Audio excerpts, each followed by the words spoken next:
I'll do between Zoom programming interface, setting that up. And it's coming up. And it looks like it's perfect. It's interesting that this one works well. Okay. And the meeting's being live streamed. I get all the results here. And Gabrielle and James and BJ and Michaela. All right. Questions? Any? Raise your hands if there are any questions. Okay, so let's make sure everyone understands what's happening. What's happening, Gabriel? What's happening with Monday, October 9th? Anything special? Where are you going to be? At the midterm. And is it going to be online? No, in person. In person. It'll be so much fun, huh? We got to bring some food. We should have a party afterwards, right? Sure. So we can have a physical party, bring some good music. So, Dr. Rush, remember to show us the algorithm that you told me to remind you. The algorithm. Perfect. The trading algorithm. Okay, the trading algorithm. Okay. So let's start with thank you so much. Okay.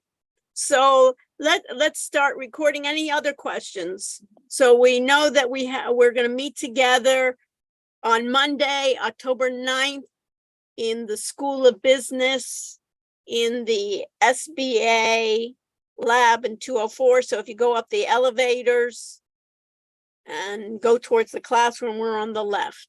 And hopefully I'd like everybody to be there at, let's be there at 5 so we can set up. If you have special requirements, come see me and I'll put you in a place where it's quiet and then you can continue and you'll have enough. There shouldn't be anybody that shouldn't have enough time to complete their work. Okay? Anything else that I need to cover? So that is number 2. I sent you an email. I'm going to do a review session, an additional review session this Friday from 3:30 to 4:30 online. I sent you the link. It's not going to be part of the Blackboard, but it'll be a special link that you can enter into that class. And I'm going to combine both classes. I have 2 sections. I'm combining them both on Friday between 3:30 and 4:30 so we can review. Anything else? Okay, so let's get started. And let me move this a bit. And I'm going to, I have everything recording, so I'm going to share my screen. And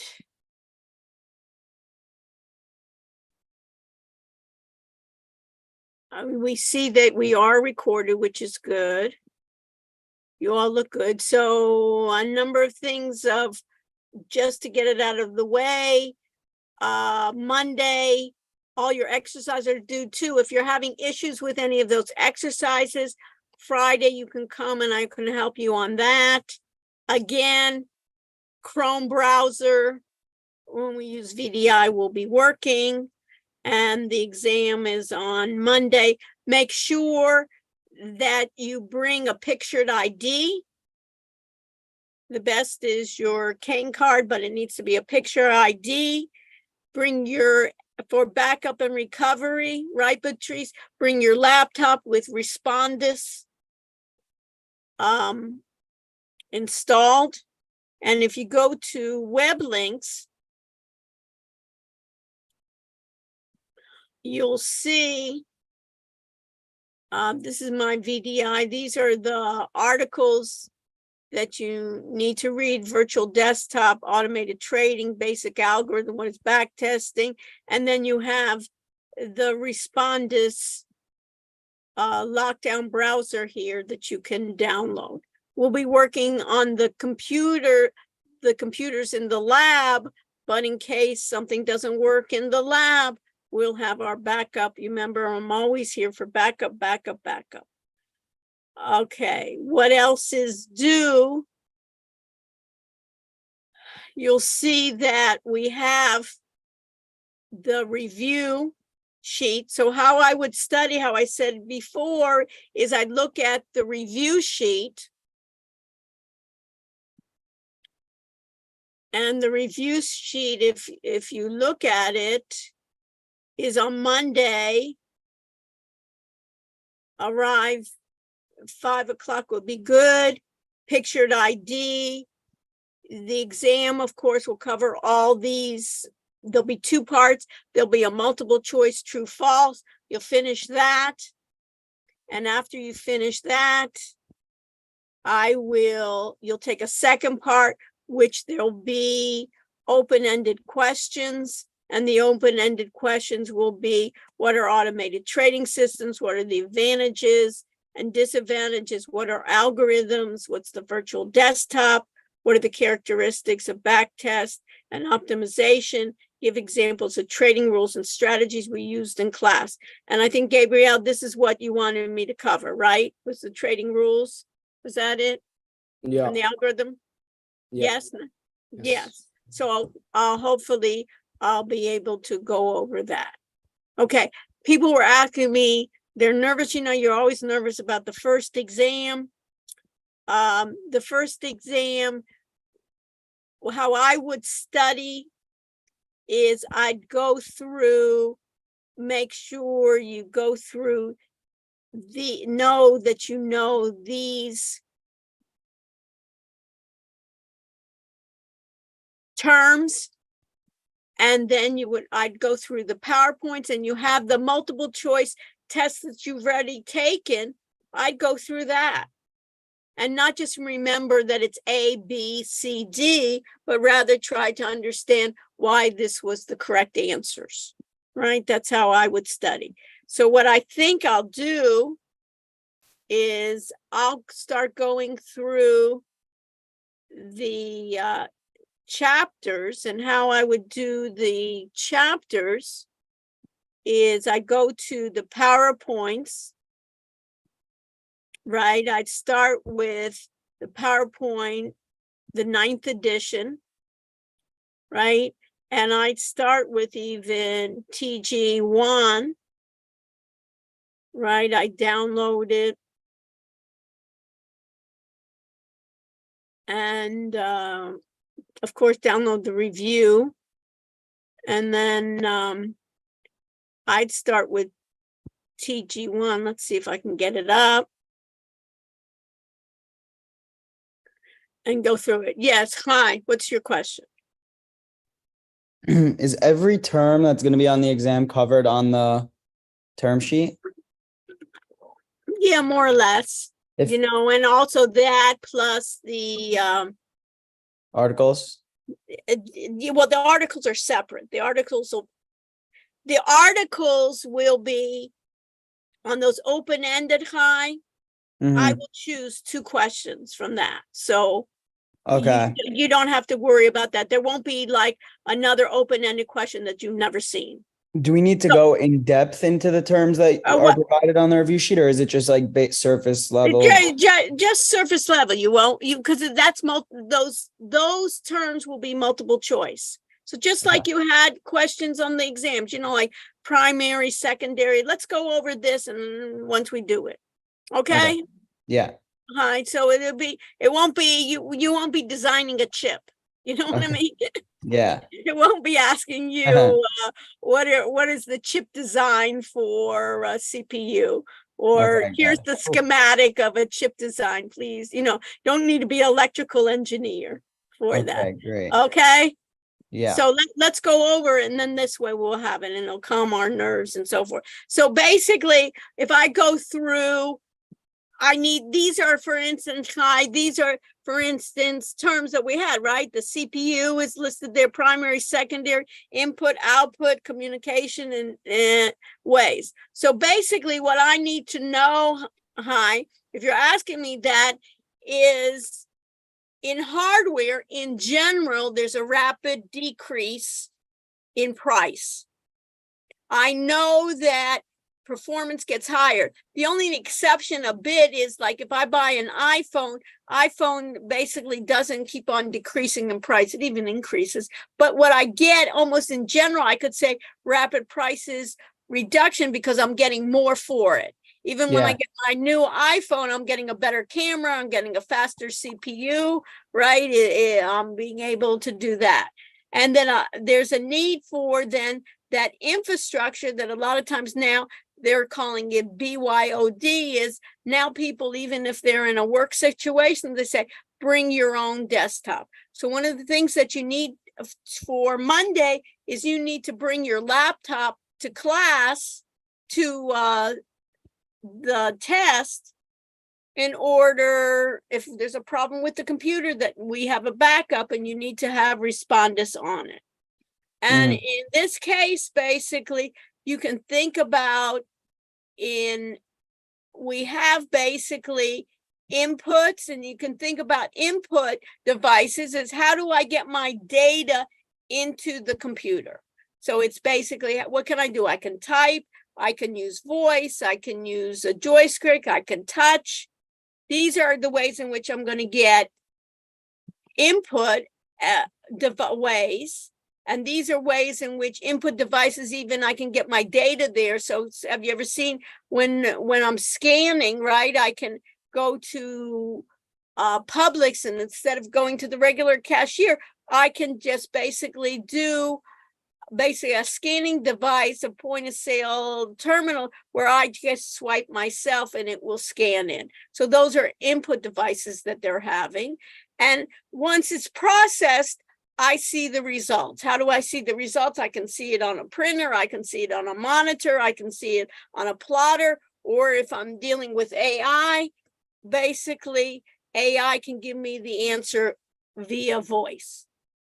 I can have virtual reality, right? And then the key here is the central processing unit. If I have, whether I have my phone, whether I have my laptop, I have something called a central processing unit. That is a lot of times what I call my microprocessor. And what I basically have to do, and how the CPU works, is that the CPU, then you can think about it, it's almost like the brains of the computer, and the CPU has what we call random access memory. And this you need to know, Hi, in terms of what is RAM, and the idea that it inputs is that I have random access memory that's going to hold, let's say, my software, hold my data. And then I have something called an ALU, which stands for arithmetic logic unit. It does the addition, it does the subtraction. So if you thought about Ninja Trader, when we had to sort by net profits, basically the ALU sorted it by logic, making it my sorting. So what you can think about is you have arrows here. Here are my input devices like my keyboard. Here are my output devices that we talked about. And at this point, this is what you need to differentiate between my secondary storage and my primary storage, right? I have, for instance, right now I'm using PowerPoint.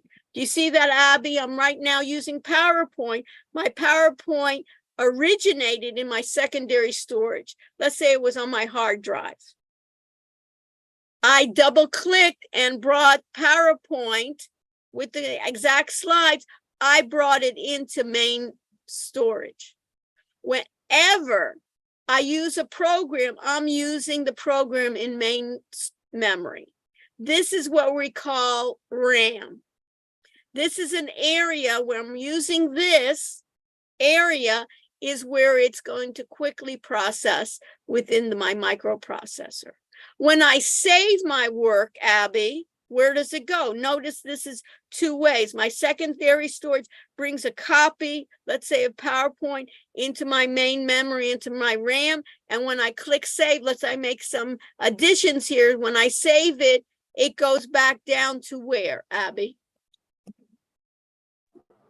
To secondary storage. Secondary storage. And secondary storage could be, in this case, like my hard drive. Or I could save it to what? My memory stick. You know, I could even have my second, that's where I'm storing it, that I can think about it. So far, so good.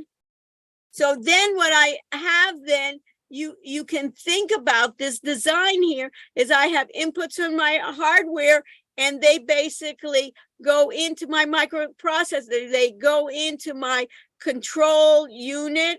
This is where it gets executed.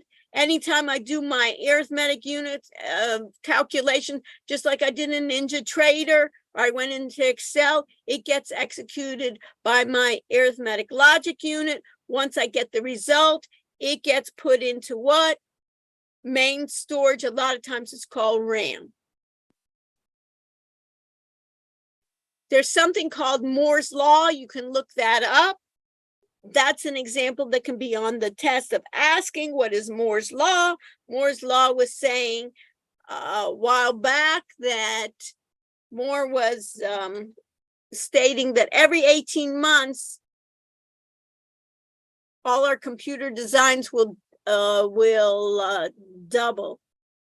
And now people are contending that this Moore's Law, that progress is even going at a faster speed. Think about it. When do we have like ChatGPT? Like in November last year, people are saying like the next 5 years, every year is going to be much more advanced computing than it's done before. But Moore's Law was telling it. And then we have something called computer memory. All my work, I have the difference between what is primary, what is secondary. We think about primary as RAM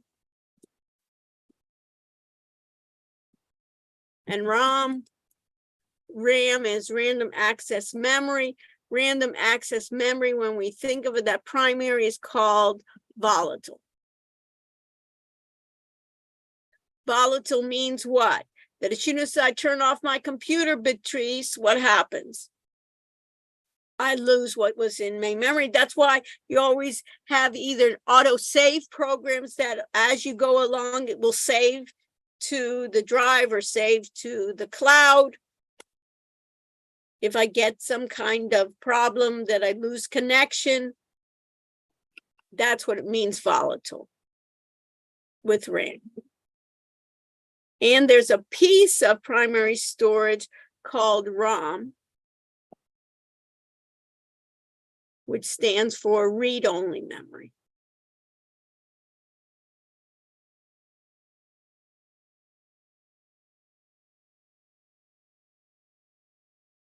And then I have secondary storage. You know, the secondary storage can be my hard disk. That is going to be non-volatile.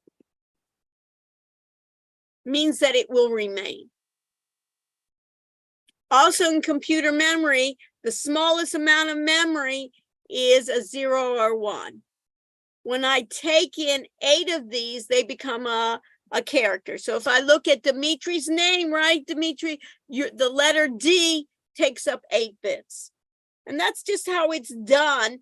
Really, the computer only basically processes zeros and ones. The difference is it goes in tremendous speeds. And then I have kilobytes, megabytes, gigabytes, basically terabytes. You can think of all the, especially with the internet, all the data that you can think about it is there's billions of data points that I can get. And what do I need is the expansion. Basically, I need the cloud for storage, that my hard drives themselves aren't even going to be big enough to store it. So that's why I have external cloud storage available to me. So the key here is the primary storage. A lot of times in the book, that primary memory, they call it main memory. And this main memory, they divide it into 4 parts. They call it a registry memory, a cache memory, random access memory, and read-only memory. My random access memory is volatile. This is non-volatile. That means it persists. This is usually done or programmed via the manufacturer.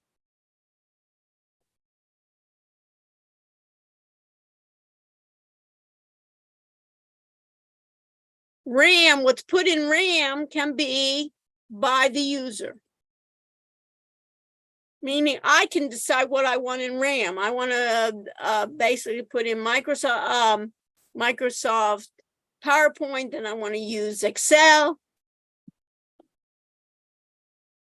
Then I want to use Word. All of that, when I'm using it, gets put in RAM. When I save it, it goes to external memory. So it goes to external memory. Sometimes it's called, in the way the computer talks about it, secondary storage. And these can be SSD drives, flash drives, optical drives.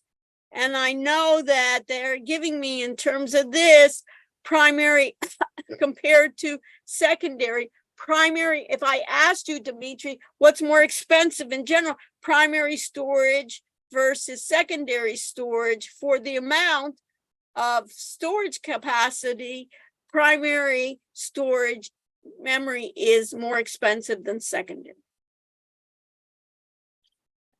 But because I want it processed, when I process something, it's processed in primary memory. So I want it to be as much as I can possibly afford if I'm doing large transactions.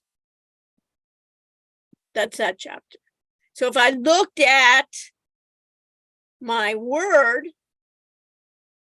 right, I could see that if I looked high, I could see those characteristics, right? Faster, cheaper, CPU characteristic, input, output, primary, ALU, RAM as well. Questions? Abby, how am I doing? Good. Okay, good. All right.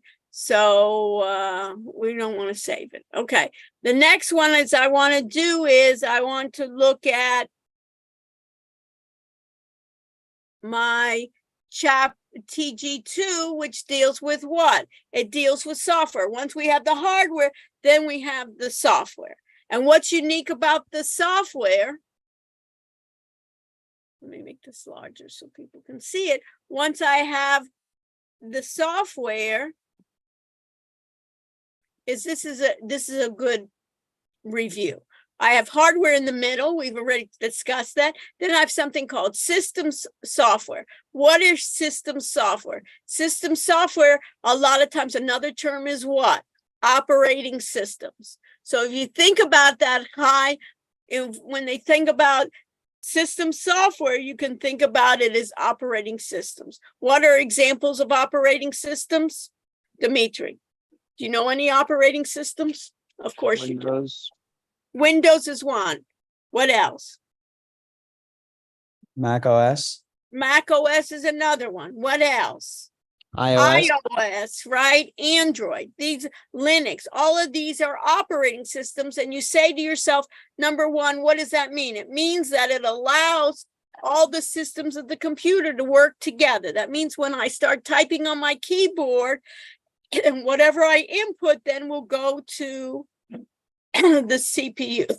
It means that if I save a file, it will take it from RAM and save it, let's say if I want it to my hard drive or to a memory stick. Now, system software what's the difference between system software and this comes with the device. I usually don't, in this case, I buy a laptop. It either comes with a Mac OS or it comes with a Windows. I can add on sometimes additional operating systems. Application software sometimes comes with the device, or I can buy it. And a lot of times applications, it's anything that I apply and I do work.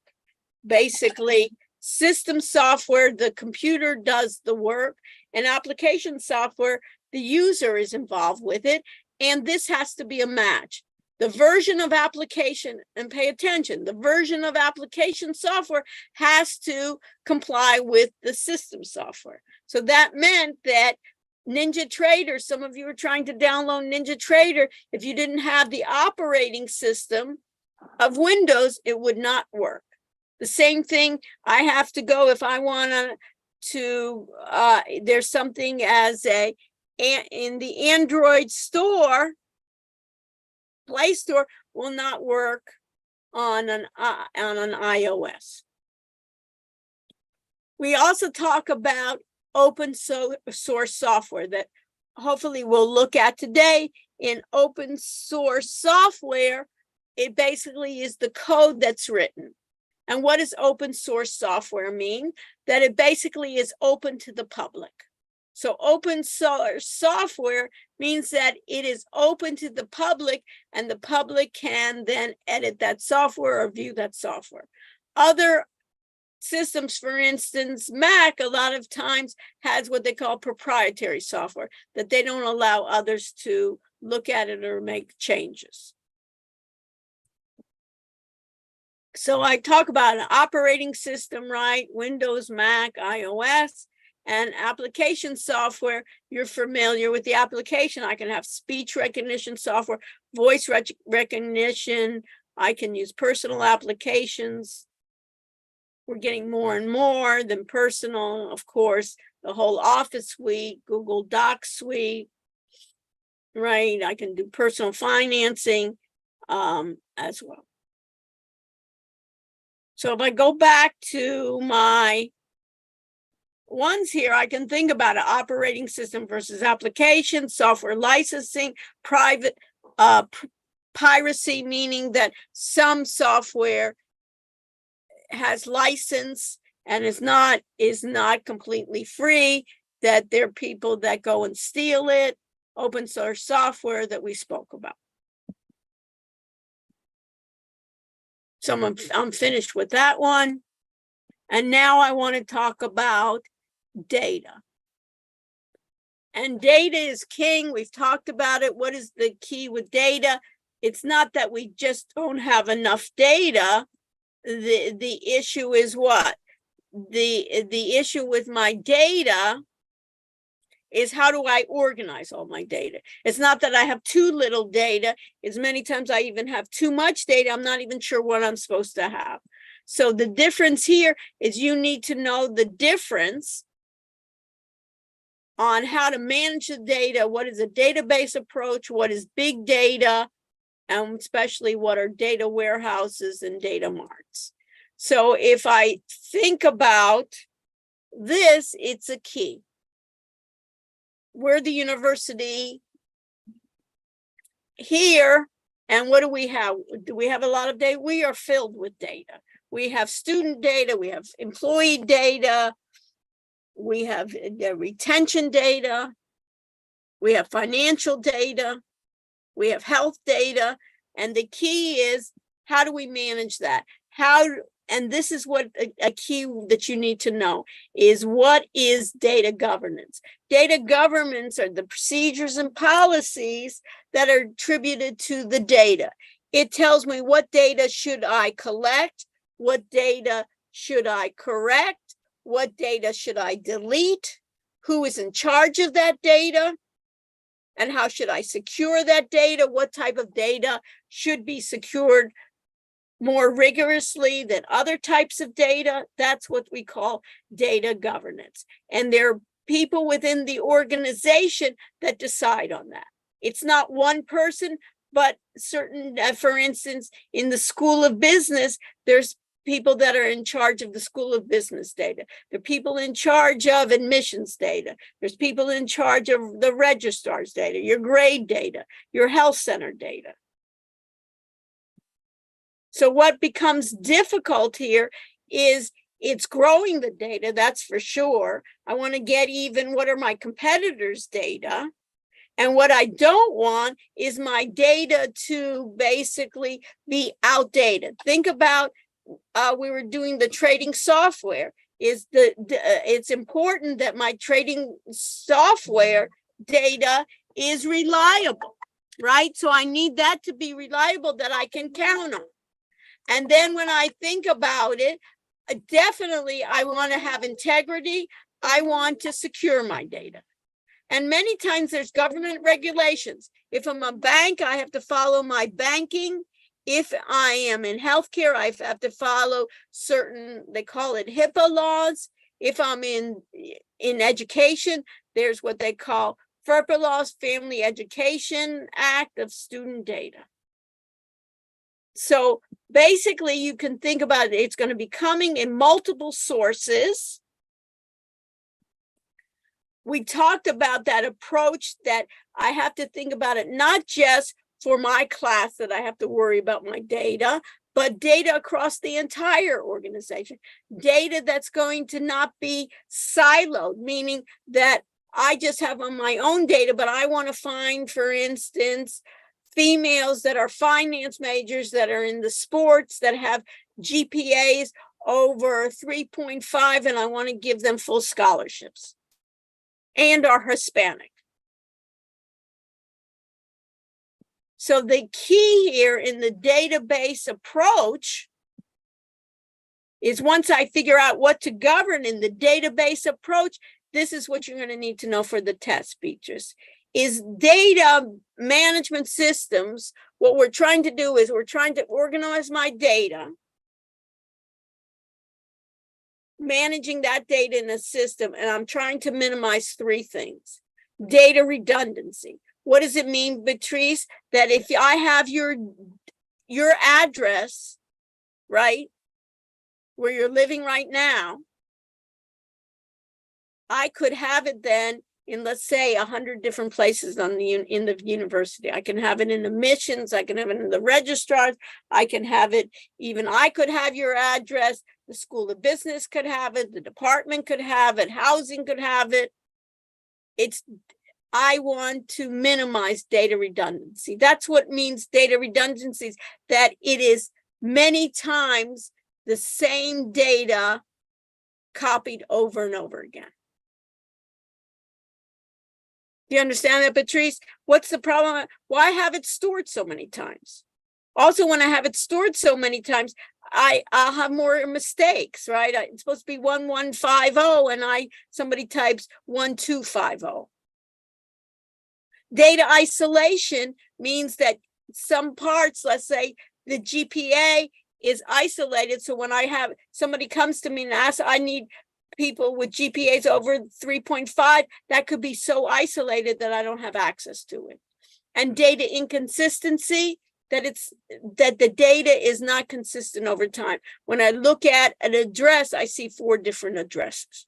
These 3 problems have to be minimized. And what needs to be maximized is what?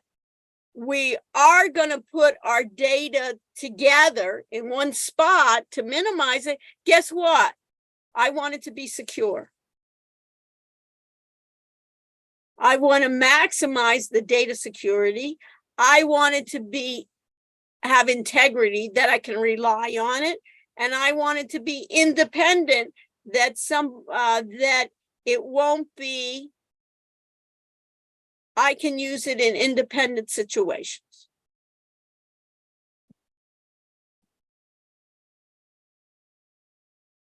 And if I think about it, that data comes in a hierarchy. That data, the smallest amount of data is a bit. It's either a 0 or a 1. That's a bit. And basically what it is, I told you, is that we start basically the hierarchy, the next, that if I have 8 bits, that makes a character. So if I look at Patrice, that B is 8 bits. The letter B is 8 bits. And a field, if we think about NinjaTrader, you remember, Patrice, when we had the NinjaTrader and we had, for instance, the net profit, that net profit was a field. You remember that? A field is like a column. And that whole, when we thought about that NinjaTrader, that whole data file or table is what you can think about as like a sheet. So I could have like a grade sheet. I could have then that basically like that MSFT, the Microsoft sheet, and that entire workbook you can think about as a database. So you can think about, even in this case, let me make this a little larger. If I think about it in this case, this is a university database. You can see here, it goes to file, record, field, and byte. Put this in your notes. A record is like a row in a spreadsheet. A record is a row in the spreadsheet. So if I see here, the file is a student database, you can see here the record is with that John Jones. Each field then is a column. And this is how it goes. The byte is just one character in the bit. In a relational database model, what's going to be important to you in the table is that we have fields and we have something that's called a primary key. The purpose of a primary key is to find a certain record. So let's think about it.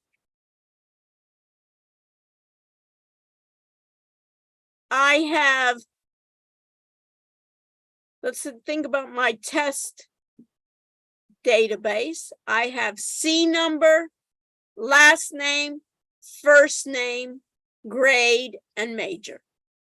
C number, first name, last name, grade, and major. Given that, Abby, I presented that to you. In the test, what would be the primary key? Out of C number and First name, last name, grade, and C major. number. C number. Why? It would be unique. That way I could find then, for instance, Abby King Tagger. It wouldn't be major, because guess what? Especially in this class, right? Finance. What's your major, Abby? Finance. Finance. Is that unique here? No. But even so, even if it were, let's say we had one entrepreneur, right? Entrepreneurship, it's still, that wouldn't be unique. Last name isn't unique. I'm sure King Taggart isn't. King is probably not unique, but that combination, I don't want to do last name, but this is going to be, that's why they give each C number unique.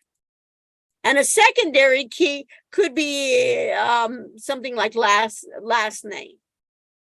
So you can see on this database example here, all these columns,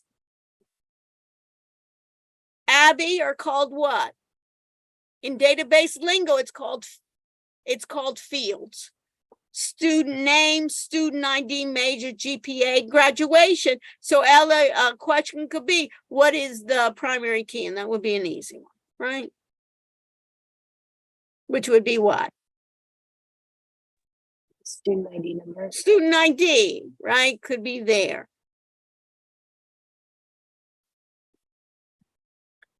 Big data is now using different tools. And what do we use for an example in our class in big data was when we connected to Kinetic, right? When we used the stock market data, that was defining big data.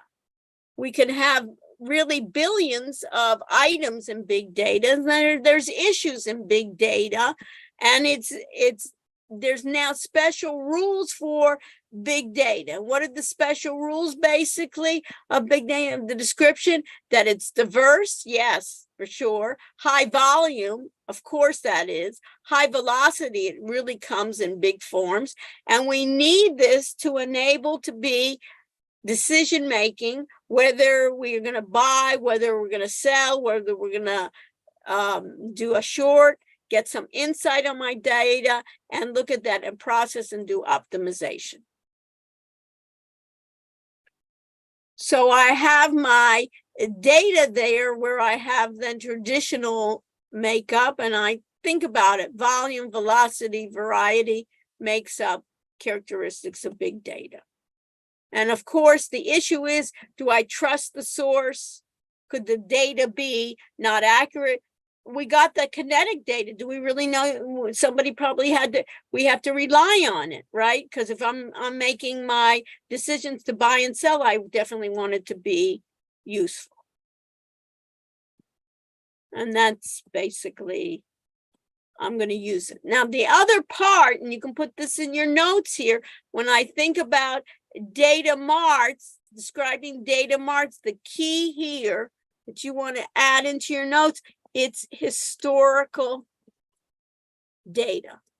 You remember when we did, Ella, when we did our performance reports and we look for historical in real time?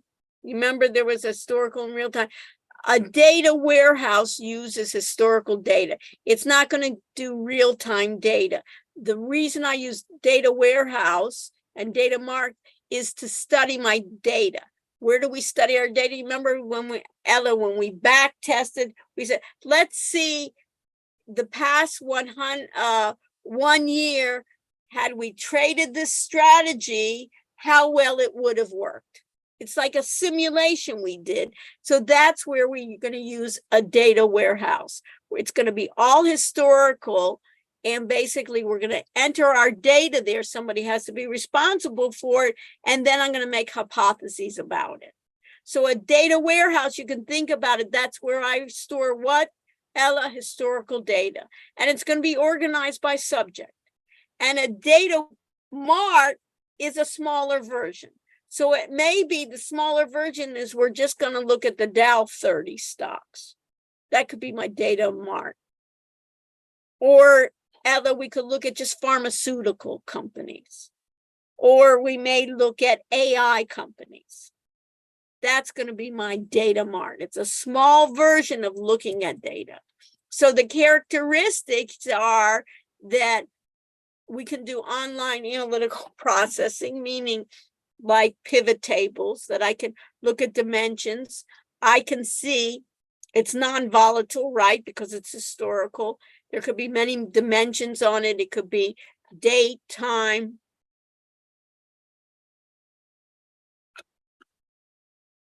And different time periods. Remember, my strategies may have worked last year, but now because of the AI, a lot of these companies that aren't using AI are maybe not doing well.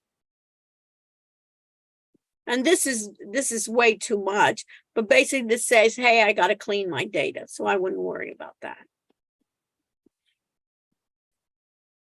So that's what I would do with data. And I go back to my Word document, right?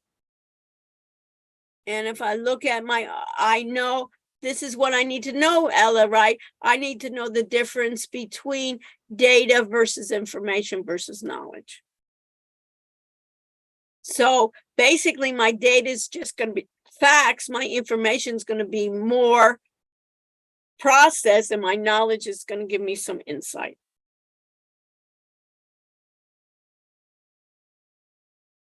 Okay.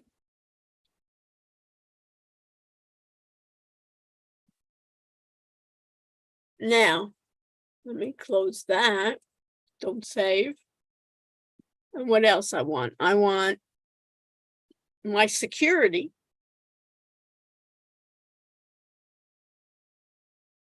Coming up. Good. I got all my security. Now I have it in a database. Am I more vulnerable? Of course I'm more vulnerable, right? Yeah. Anytime I go into the internet, am I vulnerable? Of course. So the key here in security is that I always have risk. There's never a time, even life, right? I step out of my house, there's a risk here. I wake up in the morning, there's a risk. And what do I want to do? I want to be able to assess those risks. I want to put adequate controls, just like what, Dimitri? You have a car. When you get out of your car, you want to make sure you do what? Lock it, right? I go out of my house. I want to make sure that I lock it, right? Those are setting controls. But can somebody possibly steal my car still, even if I lock it? What do you think, Dimitri? Yeah. Yeah. But it's going to be more easy for them to steal it if I have the keys and I have an open door. So even in the case I have insurance and they find out that I left my door open and I left the keys in the car, they may say, you know what, Dr. Rushanek, we're not going to give you any insurance anymore because you're completely negligent. So these are the ideas for my security. There's something called unintentional threats. Unintentional means what?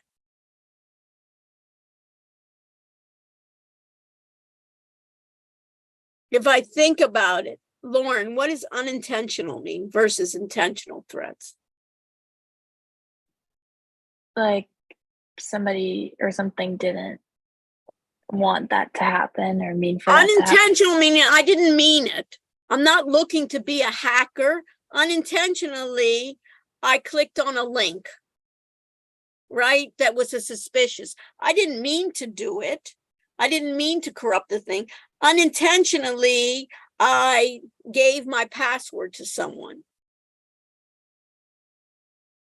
Deliberate means intentionally some bad actor is doing something to my information system.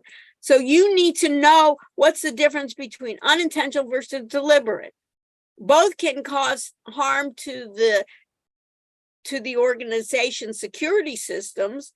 The difference is we got to educate our end users to be more thoughtful so they won't have those unintentional operations happening to our entire systems. So that's the key. And another thing is the organization has to figure out, yes, we are vulnerable. There's no organization that isn't, but we have to figure out ways to have controls to secure it. Just like there are places that have locks, right? So you need to know then in data breaches, what's a data breach? That somebody accesses the data that's not supposed to. My data gets exposed to people that don't need to know. And then basically you need to know this for the exam is you need to know the difference then between a threat and exposure and vulnerability.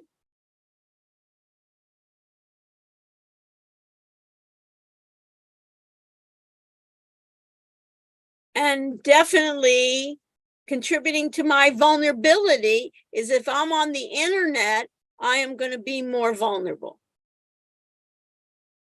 I'm going to be exposed more. And what you need to know here is unintentional threats. This is the end user. Unintentional threats could be human errors. I expose my password. Social engineering, maybe that somebody started befriending me and I gave them information that they're not, that I'm not supposed to share. That's unintentional. So there are a lot of security threats happening. Human errors means that a lot of times the higher the level of the employer, the greater the privileges I get, it's going to be a greater threat. So for instance, Kitty, we have our regular Blackboard site and we have our audit site.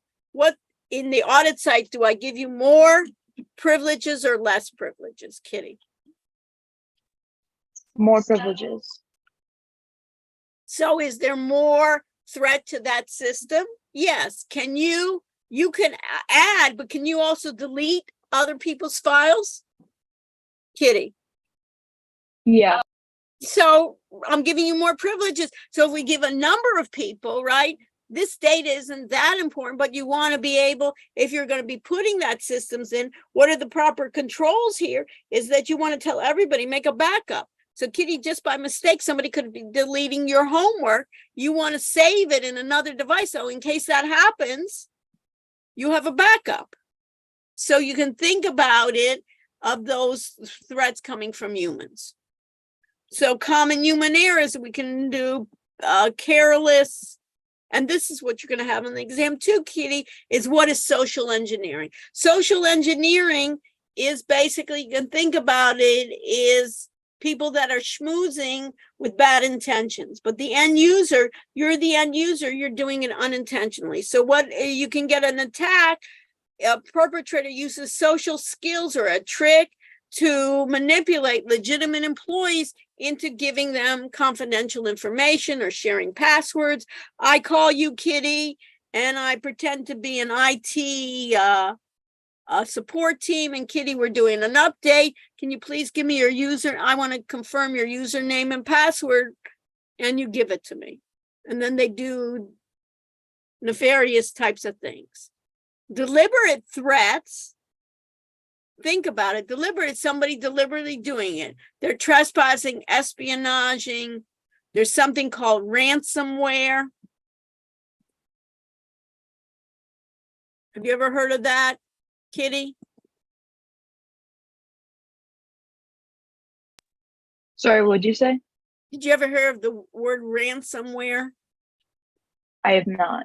Okay. What they do, have you ever heard of ransom? When they kidnap somebody, somebody comes back and says, I want ransom. This is basically based on software. What they are now, they're nefarious types of people around the world, and they're especially going to hospital systems, and they go in and they block access. They basically take hostage, not a person, but the computer system. So for instance, a hospital tomorrow, let's say somebody in your family needs to be operated on. Bad actors basically gain access to the hospital system and block access. So no one can get to, let's say, your grandmother has to go for surgery tomorrow, and the surgeon says, okay, is it the right foot or the left foot? And somebody says, we can't get access to her records. That's ransomware. They basically take a hold of the heart of the computer system of the hospital. And what do you think they do? What in ransom, they write a note and say, you know, God forbid Kitty was kidnapped. Your parents probably would want to give money, right? They say, you know, Kitty is so valuable, we'll give the $100,000, right? And thankfully we'll get her back. Do you think the hospital that has to do surgery, it's going to be valuable too? And basically they usually pay to, and then guess what they want to pay in? They say, send me dollars or send me a check. What do you think, Luca? What kind of, do they want dollars, these guys? Yeah, cash. They don't want cash either. Cash can be traced. What are you going to do? Send them, what are you going to do? Put it under the tree, $1 million? What kind? Any other ideas? Nicholas, what do you think? Bitcoin, right? Bitcoin. So basically they're asking for, right? Luca, you ever heard of Bitcoin? Sure, they're asking for Bitcoin. So a lot of these hospitals have even Bitcoin accounts, unfortunately, to basically do what, Kitty? Give ransom when they take over. And what they're smart, those thieves, is they'll ask for $30,000 or $40,000. And for a hospital, that's one surgery, right? I'll pay it if I have, you know, these hospital administrators, because if they keep on saying they would, what are they going to do? Tell your grandmother, sorry, come back another day? Anyways, so information theft, identity thing, intellectual property, you can see software attacks. So cyber stuff. So this is it. So what they want to do now is these attacks, you need to know what is a virus, what is a worm, what are phishing attacks. These are software, right, that attack a system. What is spear phishing? Look these up, right, to know what these are. So hi, if you were asking, it's not that you have to know how to write up what a virus is or a worm, but you need to know what they are. And basically, you can think about it. A lot of times you can get a phishing attack. Is basically they pretend to be someone else. I get an email that looks like Citibank. Oh, by the way, we have some issues with your account. Can you please log in and log in with your username and your password? And I log in to a site that looks like correct, but I'm giving them my username, my password to my bank account. And then you can think about this as software that I don't need you, end user. I'm just going to be sending so much traffic to a certain site that will be a denial of service attack, meaning that it will crash the server. And distributed, I can send it via not one computer, but via many computers. And what sometimes they do is that they'll grab onto a whole university site where everybody's on the network and then perpetrate those denial of service attacks using your computers, and you're not even aware of it. And then it's the same thing that programmers can put in vicious software where they call it Trojan horse, backdoor, or logic bomb.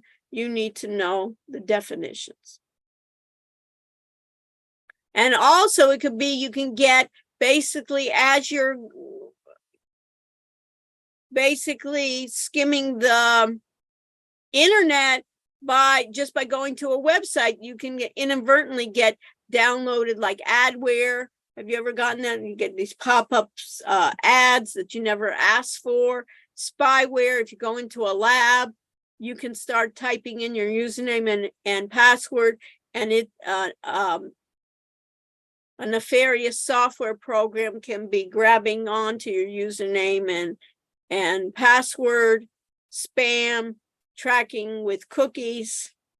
And then what do I want to do? I want to be able to control it based on risk. Everything is risk. I'm going to analyze that risk. And what do I want to do? What does mitigation mean, Nicholas? Means I want to reduce it. I can't eliminate it, but nobody wants to induce it.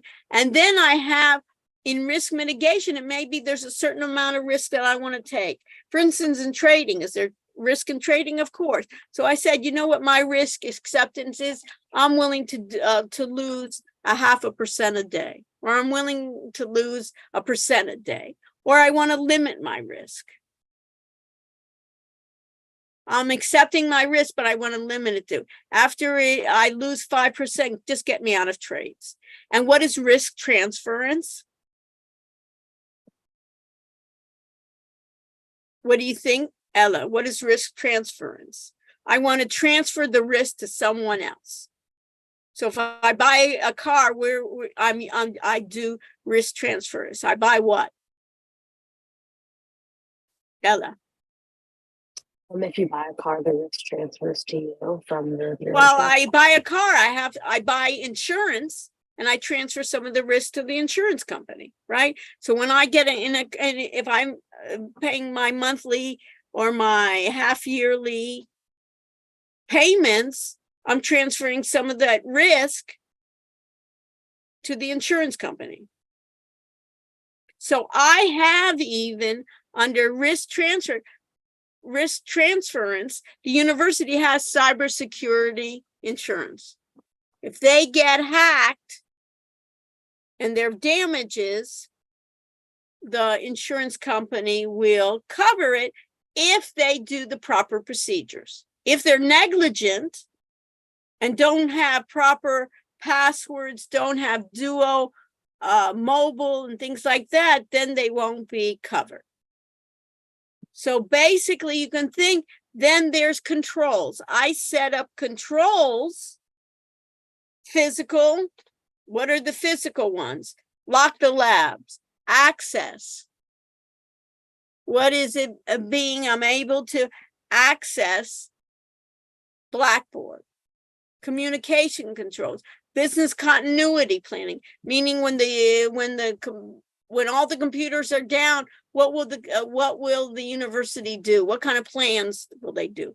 Maybe they say, you know what, somebody puts controls in and burns down a couple of buildings. The business continuity plans mean maybe we'll go on Zoom. So these are physical controls, putting fences. Business continuity also can be another site. It may be the university says, hey, we have another university site up and running. Maybe we're going to share it with in Boca. All our students will go to Boca on a hot site. Oh, a hot site means up and running immediately. A hot site means up and running immediately. Who needs that? Somebody like what? Amazon. Can Amazon be down for 2 days? What do you think, Abby? No, they have hot sites all over. Warm sites means that it's going to take time to get up and running, maybe 2 days, maybe 1 day. And a cold site means we got a spot and it may take us months to set that up. Access control is just how we get into Blackboard, right? Facial recognition, authentication, basic guidelines for passwords. We have firewalls. The university sets up firewalls. They set up what they call virtual private networking, encryption, making it not easy for everybody to see, malware, software detection, virtual private networks, and that's it.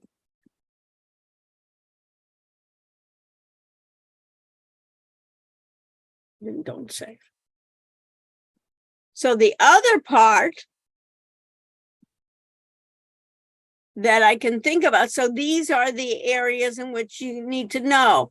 I have something like for HTTP, where is it? Client software, right? My infrastructure. Going through these, basically, I have a secure locket layer, basically software encryption. Basically, this will tell me, for instance, when I go onto websites, that they're secure, that I just don't have open data.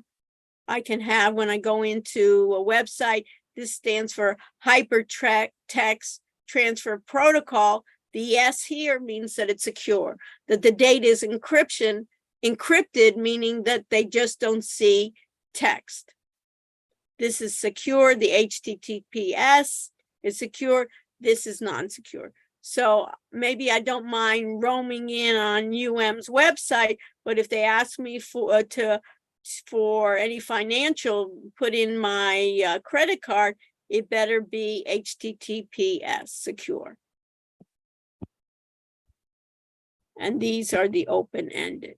So on the open-ended, what are automated trading system? What are algorithms? So let's do this. So let's go, everybody go to my web links.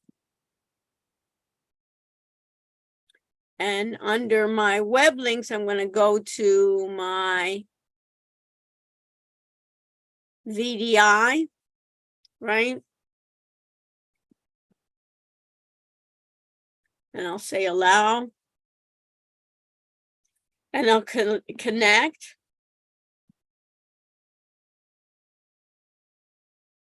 And it's coming up with applying my data.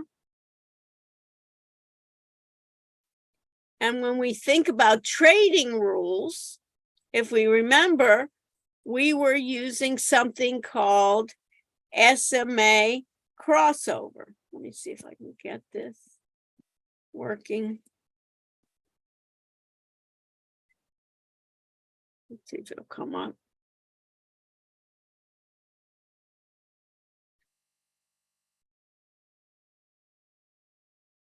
And here's my simulated trading.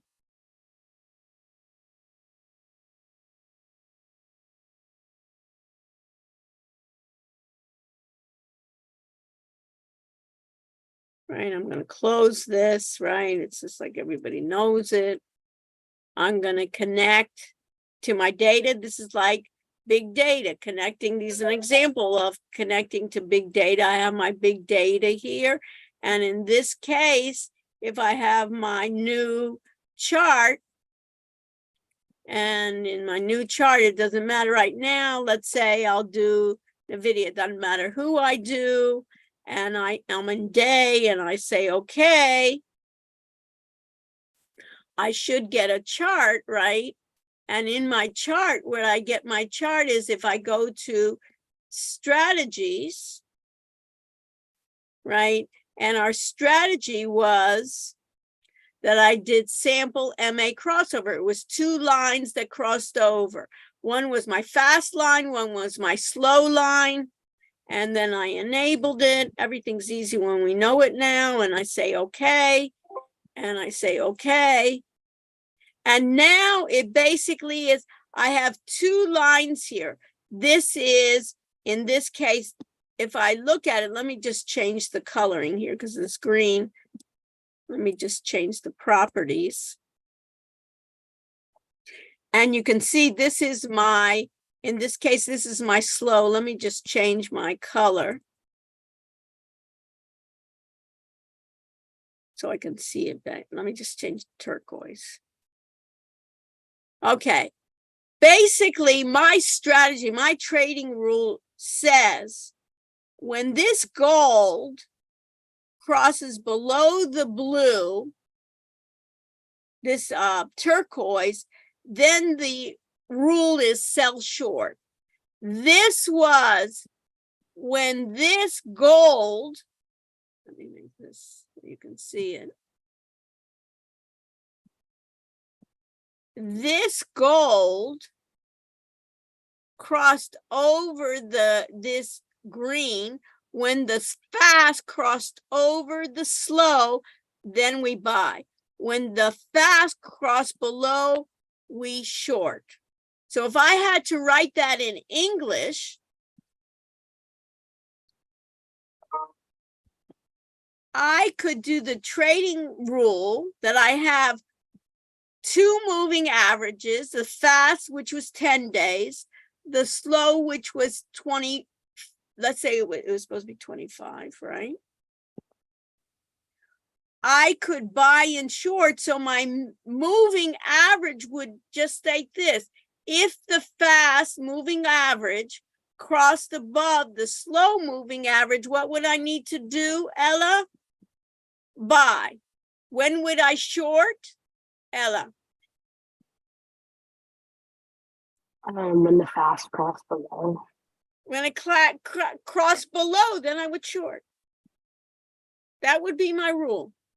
And then I would have the computer then, this would be it right there.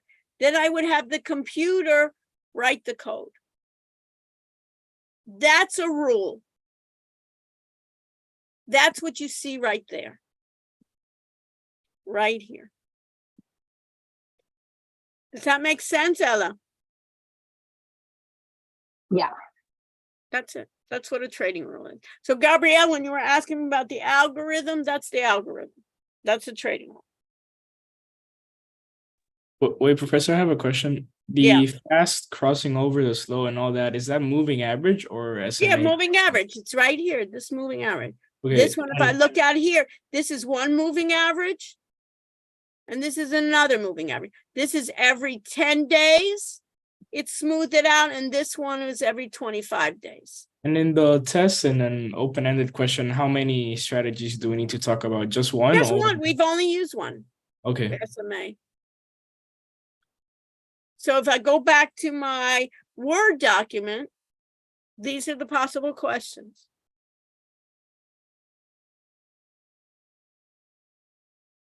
And I'll do on Friday, I'll go over this open-ended. So let me get out of this. Right. And let me stop sharing. And we're back. Questions?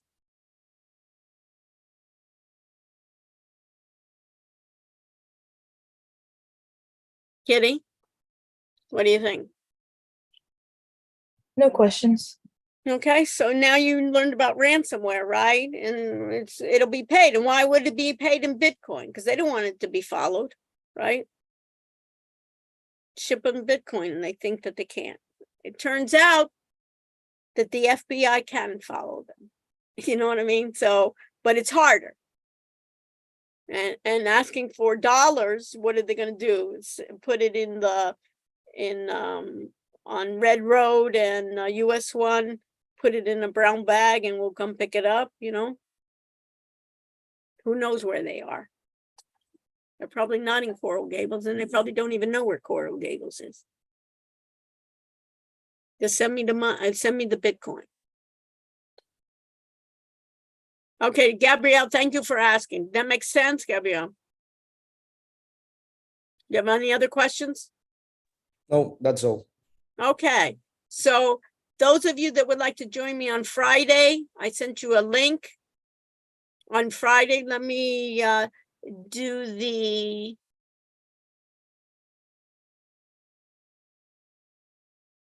what do I need to do? I basically need now to do attendance and stay with me as long as you want. So I'm here for you. You're here for me. We're here for each other. Let's do this. Let's go to content, go to attendance.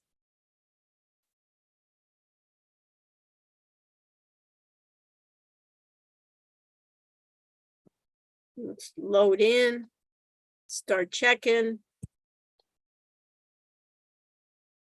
4422.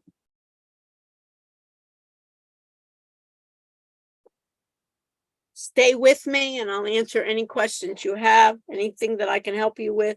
I'm here for you.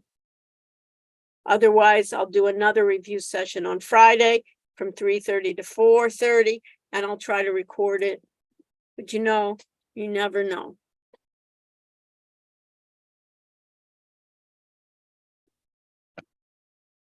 Things happen. Professor, I have a question. Sure. It's about the strategies. Okay, so the name is sample MA crossover, right? But it uses moving average. It uses 2 sample moving averages. Yes. Okay, so the name of the strategy is SMA crossover, but it uses Well, that's why it's SMA crossover, because it's crossing over one moving average with the other. Oh, okay, so that's what we explain in, like, for example, the open-ended question. Right. So for instance, do you have time now? Yes. Okay, so I'll show you something. What else? Let me just answer any other questions and stay with me and I'll show it to you in more detail, okay? Miguel, because it's Yes, good you want to understand. I mean, George, do you have any questions? Yeah. What is it? When is the Ninja Trader due? The We assignment? said it'll be due on Monday. Okay. We extended it since people were having some issues. And use Chrome. Have you done it, George? No. So you need to, has your group done it? Some members in my So, group. so what I suggest you do is come on, get with some other group members and come on Friday and I'll help you with it. Come online on Okay. Friday and I'll help you. Okay. Thank you very much. You're welcome. All right. Bye. Okay, so let me end check-in here, Miguel. Mhm. End check-in. So if I go to my remote desktop, are you there too in your remote desktop or no? right now, no, but Okay, so, okay. I already did the Ninja Trader. Okay, so you did it. So let me just show you something, which is interesting. Okay. I mean, I understand it, but I'm just Okay, let me just show you one thing. Okay, so let's even just close this.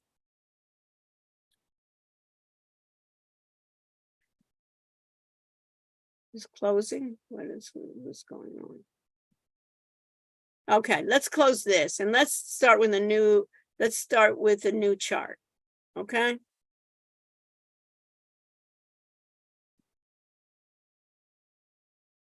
And let's doesn't matter which one we want.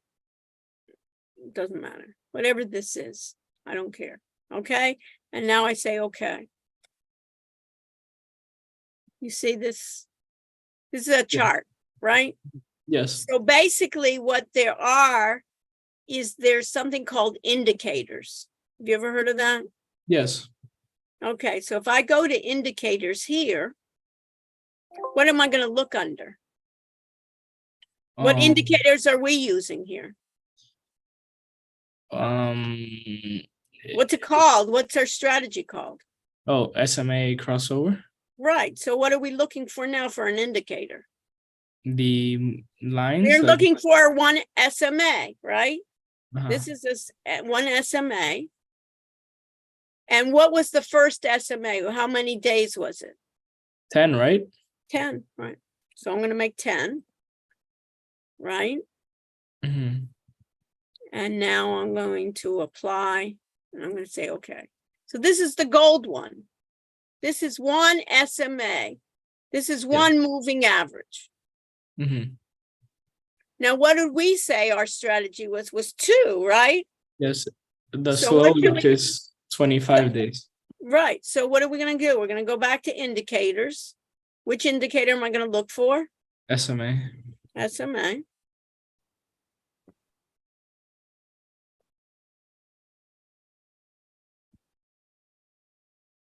And then A you put second one. And instead of, and let me highlight the second one. And instead of 14, what should it be? 25.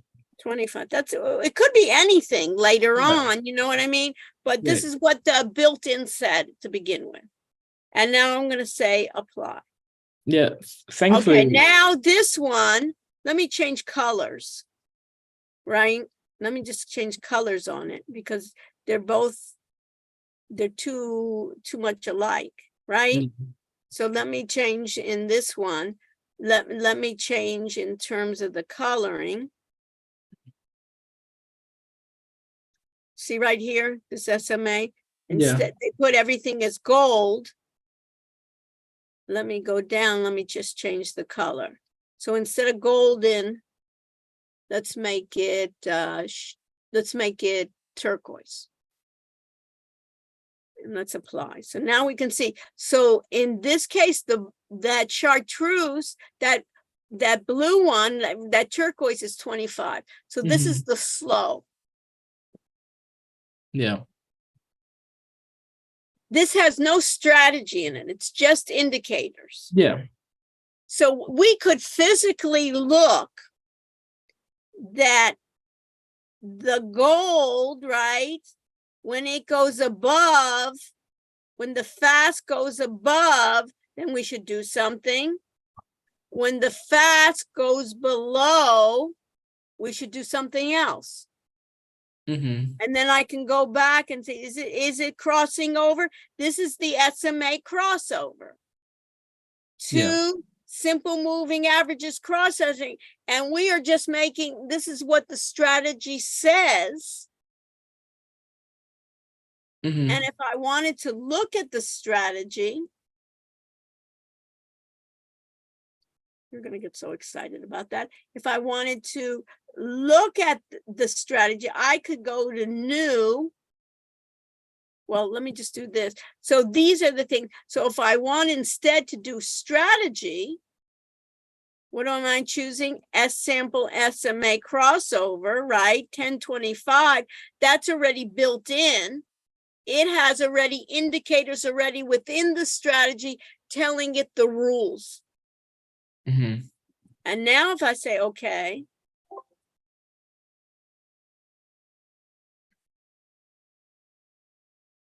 I think because I had this, let me just get rid of this. Remove.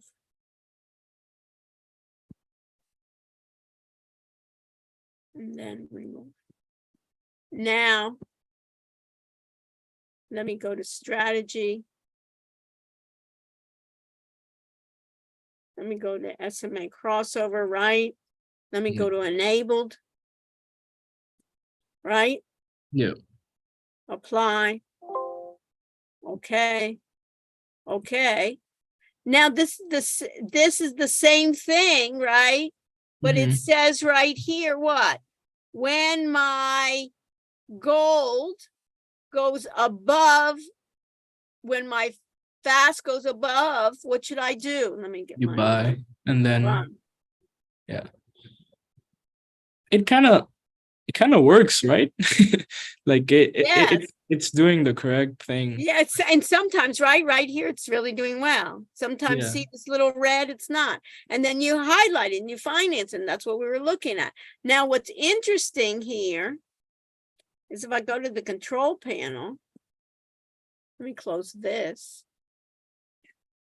What's your major? Finance. So it's perfect. And these are what people do. And Yeah. later on, you're going to get the AI machines, and the AI will start finding better strategies for you. Mhm. And it'll work all day, night long. and you'll be observing it. You'll be working in teams, and basically it'll be like a co-pilot. It'll do the dirty work of going through 10,000 times, and then you'll give it some ideas, and it will be basically, you'll be doing the creative side, and the AI will be doing the basically the side Analytics the side. analytics that are boring. Yeah. You're doing it. And so now if I looked at Ninja Script Editor, you see this? Mm-hmm. Yeah. Yep. This is going to come up with, it has its own editor to basically modify and write the code. This, you see this Ninja Script Editor? Yeah. If I go to strategies, it has built-in strategies already. Which one did we use in the class? Sample MA crossover. Right. So we got it. Let's make it bigger so you can see. Do you know any coding? No, not really. Perfect. Good. So later on, you won't need to know coding. It will code for you. You tell it in English what you want, Mm-hmm. and it will find then for you the code in which you want it. Yes. This So is really now let me go. interesting because I did a investments club in my school with some Right. friends, Right. and like we were teaching things, but I think we never like kind of mentioned how AI can like Yeah, well, that's where it's gonna go. And this is gonna be the first. Now they're playing around with it, but you don't think all those hedge funds are beating these AIs to death? And who Yeah. has the smartest AI will succeed, you know? Yeah, it's true. Okay, so this is the code. Doesn't matter whether you know it or not, right? But you're able to read English, right? So if I go down, look at this. First of all, you can read this, right? Fast equals 10. You see this line 42? Fast equals 10. Yeah. Slow is 25. Later on, it could change those numbers, right? But Yeah. what we want to do is, what did we say the logic was? Right here. Line 66. If cross above, the SMA crosses above the SMA slow, what do we do on line 67? Cross above, you buy, Right here. Look at the code. Yeah. What does it say to do? Enter long. Meaning what? Buy. Buy, yeah. That's a built-in function within NinjaTrader. They say enter long because you're going to do it. If the fast crosses below the slow, what should we do? Short. Enter short. short. You don't have to, you won't be writing the code, but somebody in your group will say, hey, let's try it this way. And you tell it in English and it writes the code for you. Yeah. Okay, thank you, Professor. I just wanted questions with, like, I had just some questions about the strategy, but I know what to write now for that. Yeah, but you understand. So if you had to write, well, give an example of what were the rules in that we follow in the class. Now you know. Yeah, I would say like we use the strategy of SMA crossover, which means that there are two moving average lines, that there's one fast line that's an average of 10 days, and like the slow is an average of 25 days. And if the fast line crosses over the slow line, you buy, and vice versa, and all of that. You got it right here. Yeah. And you don't have to write this script. You just have to understand it. Now you understand it perfectly. Yeah. A+, Miguel. Thank you, Professor. Thank you. Have a nice weekend. So I think it was perfect. You know what I mean? And now I'll stop sharing. Let me just stop sharing. And now why it's important that now it's you. What's nice here in this recording, you're recorded in this, so you can go back and just go to the end of the recording. You don't have to look at the whole class. You just can go to the back as you're explaining it. Yep. And, Okay. and you're part of, what's great is you're part of being able to explain it to other students as well. And Yeah. now what you need to know is go to your group and try to explain it to your group. Once you start explaining it to your group, Miguel, then you'll understand it even better. Yes. Sure. That's the beauty, and then they can help you.